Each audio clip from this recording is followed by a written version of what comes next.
வணக்கம் மக்களே. இங்கே பாருங்கள், இது இப்போ தான் இந்த பருப்பு வந்து என் ஹஸ்பண்ட் போயிட்டு ரேஷன் கடையில் வாங்கிட்டு வந்தாங்க.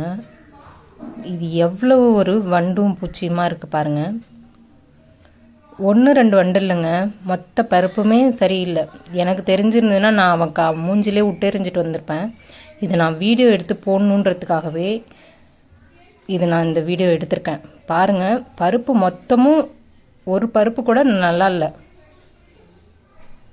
இந்த டிஎம்கே ஆட்சியை பாருங்கள். இப்போ இது இந்த மாதம்னு இல்லைங்க, மாதம் பருப்பில் வண்டு இல்லாமல் ஒரு பருப்பும் வாங்குறதில்ல, ஒரு அரிசியும் வாங்குறதில்ல. எவ்வளோ பூச்சியாக இருக்குது பாருங்கள்.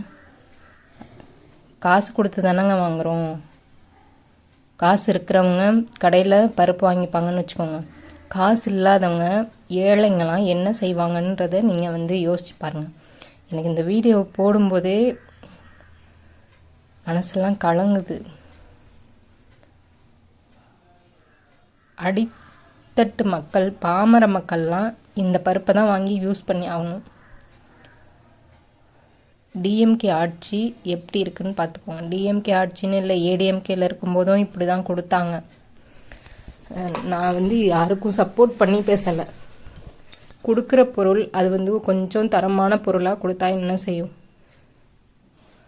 மக்களுக்கு கொடுக்குற பொருள், இந்த சாப்பாட்டு பொருளில் கூட ஊழல் செய்யணுமா? அதுதான் நான் கேட்குறேன். இப்போது இங்கே பாருங்கள், அரிசி வாங்கிட்டு வந்த பையோட அப்படியே இருக்குது. அதுக்குள்ளே பாருங்கள் எவ்வளோ வண்டு பூச்சி மேயுதுன்னு.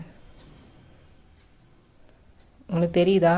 இந்த கையை வச்சு காமிக்கிறேன் பாருங்கள். அதில் மேயிறது ஃபுல்லாகவே அந்த அரிசியில் இருக்கிற வண்டு.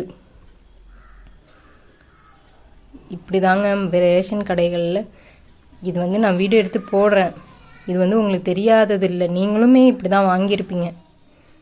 தயவு செஞ்சு சிந்திச்சு ஓட்டு போடுங்க. நன்றி, வணக்கம்.